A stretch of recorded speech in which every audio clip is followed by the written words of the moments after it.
Eric Cantona versus Sir Jim Ratcliffe. Manchester United lowering the asking price for Garnacho, and apparently Lewis Hamilton wants some shares in the club. Welcome back to another episode on the Glory Rich channel, and today we're going to be covering some of the latest news that is surrounding this club. So let's not waste any time and let's jump straight into it. So, according to the People's Person, apparently Manchester United are considering lowering the asking price for Garnacho to 45 million. Now, we all know that Garnacho's form has dipped in recent times. He's not the player that he was last season. He's not the player that he was at the beginning of the season. So it looks like Manchester United are seriously considering lowering his asking price to get him off their books in the summer. Whether that's going to happen or not, we're going to have to just wait and see. I don't know how you guys feel about it. Some of our fan base think that it will be a good move for Garnacho to leave the club. Personally, I think it's too soon to tell.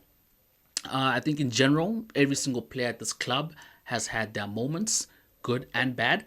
It's been a bad season overall in general.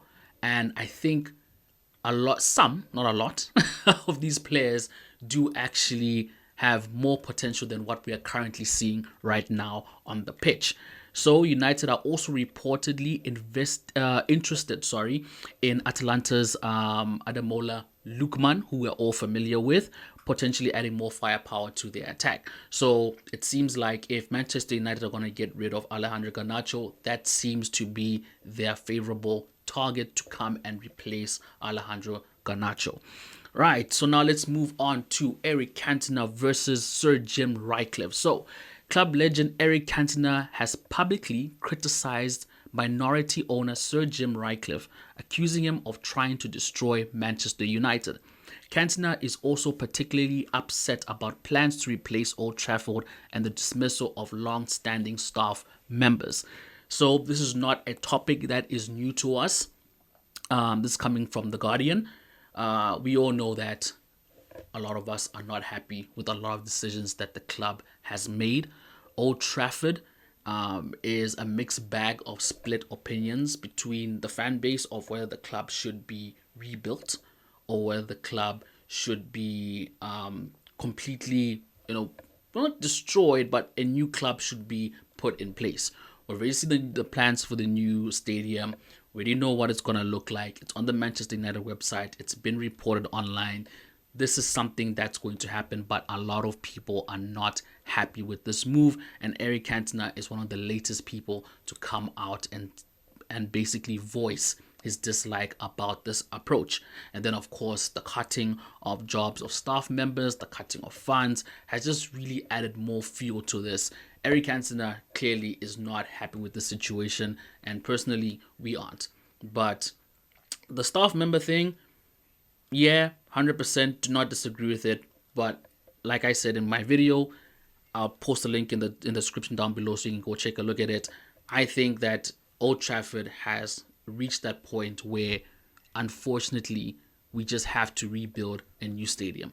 It is completely dilapidated. It has got to the point where we can't even afford to bring it back to scratch. So we might as well just build a new stadium instead. But I still think that ground should stand. I don't believe it should be demolished. I still think it can still hold a purpose for us moving forward.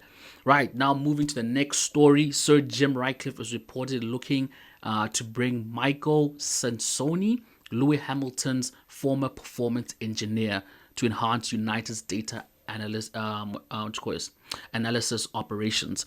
This move has fueled speculations about Hamilton's potential investment in the club, despite his known support for Arsenal. And this is coming from TalkSport and The Guardian.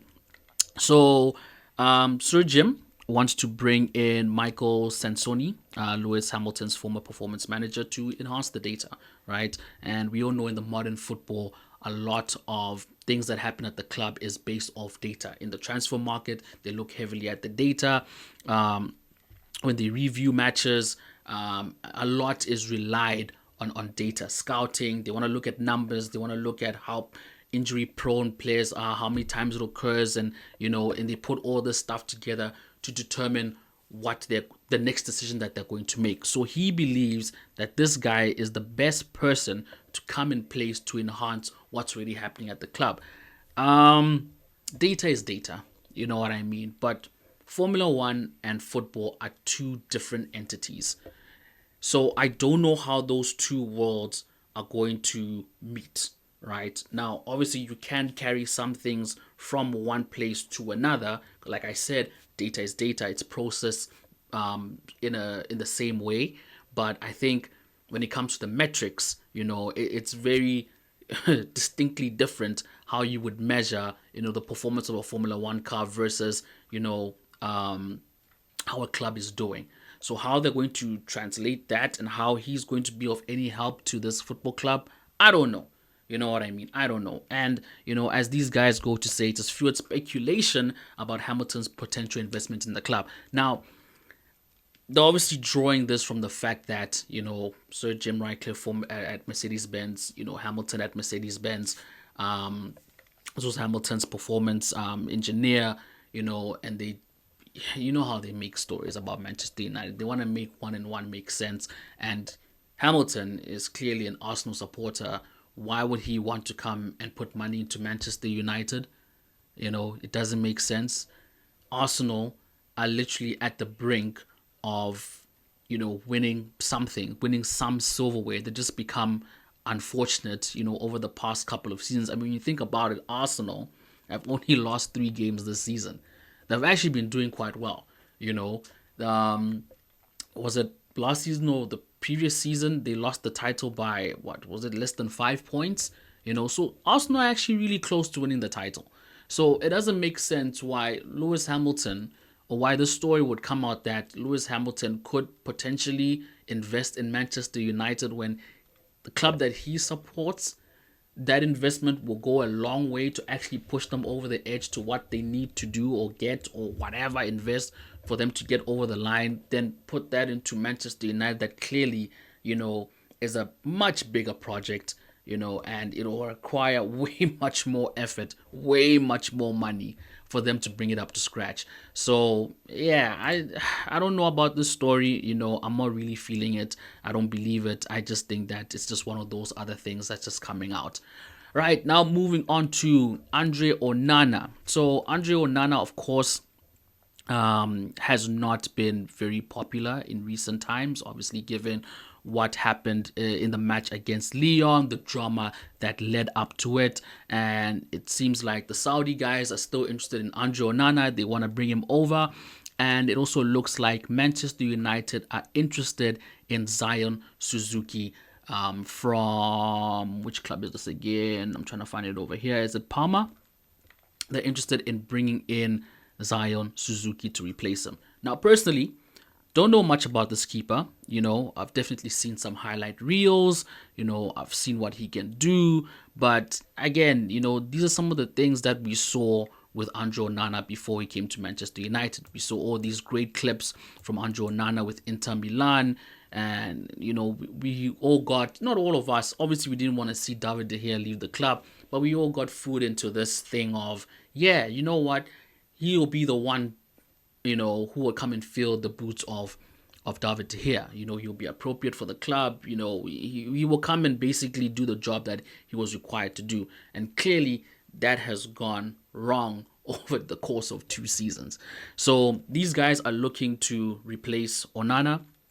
And this is the goalkeeper that they're looking into. So like I said, I don't know much about him. You guys can educate me. Leave your comments in the comment section down below. Let's have a conversation. Is this a good move? Is this a bad move? Is it even worth it? Right.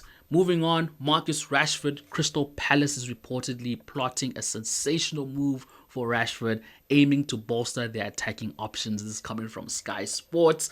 So as for Marcus Rashford, right, obviously we want him off his books. He's being paid a lot of money. It seems like he's lost the fan base at the club. We don't trust him anymore. He doesn't seem happy at the club.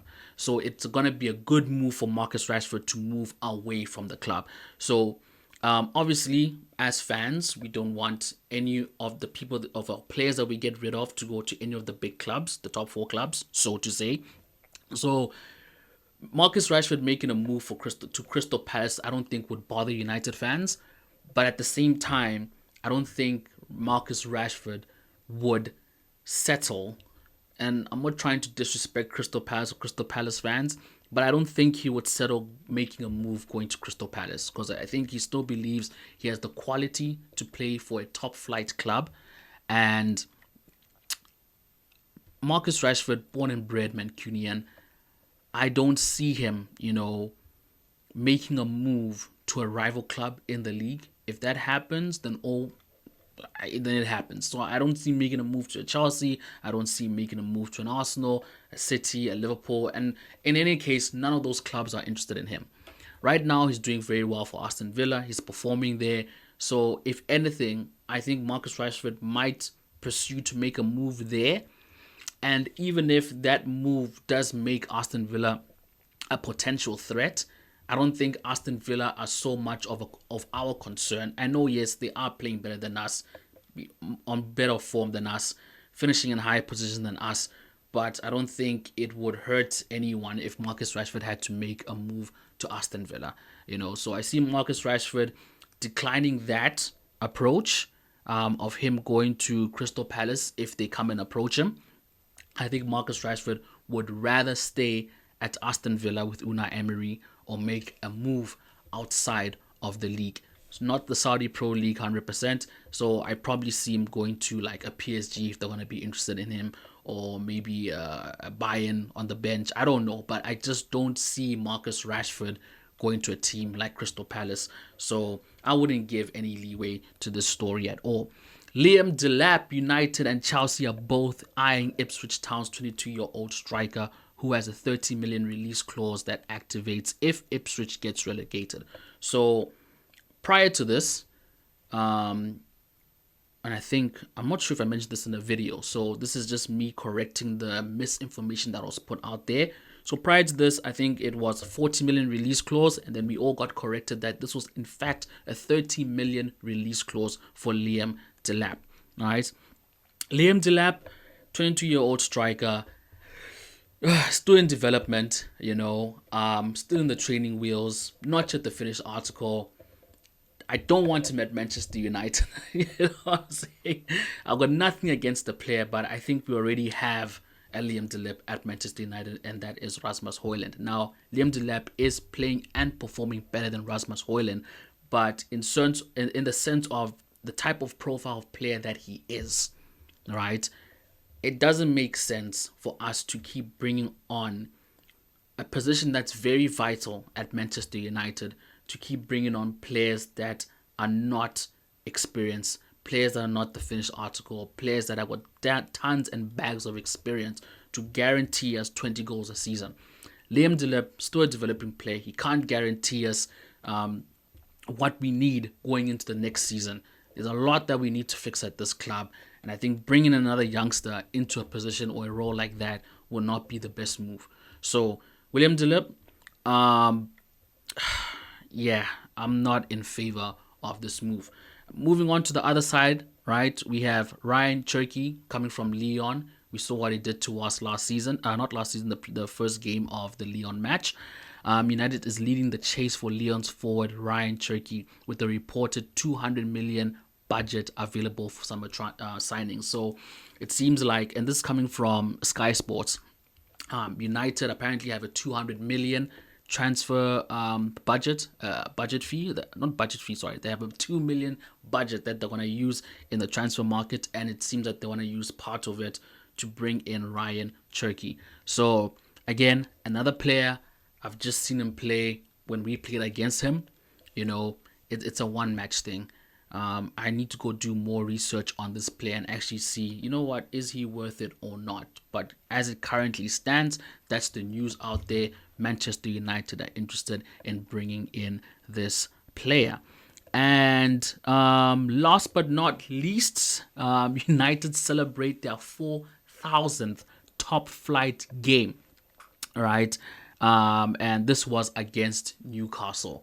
So, yeah, that is an interesting milestone, an interesting achievement that this club has actually played 4,000 top flight games. Yeah, so I guess question of the day is, out of those 4,000 top flight games, which has been your favorite of all time? I know a lot of you guys have a lot of, they're probably going to be like finals, you know what I mean? United versus Bayern, etc., etc. Personally, for me, my favorite right now out of these 4,000 is when Manchester United beat City 3-2. That for me was monumental. We came from 2-0 down and finished the game 3-2. I was literally in tears. First time I've ever cried during a Manchester United match. For me, that day was magical. It was momentous. I have to say, currently, right now, it's probably my favorite. Probably closely followed by 8-2 against Arsenal. That was a beautiful match to watch. They are rivals, you know what I mean? So, battering them in that sort of manner, was truly epic. And, we're just talking about the good. Let me talk about the worst match I've ever watched for Manchester United, and that's definitely against Man City when they beat us 6-1, if I'm not mistaken. Yeah, that was a hard pill to swallow because it was a match where we're playing against our rival team in Manchester. And never in a million years did we ever think that City will ever become this dominating force in the league. And in that point in time, I think we're still in a lot of denial on how good Manchester City will be coming and how strong they will be coming and how they're sort of replacing us as that dominant side in Manchester. And I feel like that match like ended all debates and all conversations of we've arrived, we're here, we're better than you, it's our turn now. So that match hit hard, it hit deep, right? So that's the worst match I've ever seen out of these 4,000. Obviously, I haven't seen all of them, but you know what I mean. But anyway, guys, which has been your favorite match? Which has been your worst match? And of course, any of these latest stories, whatever you have to say, leave them in the comments down below. And with that being said, we'll catch y'all guys in the next one. Peace.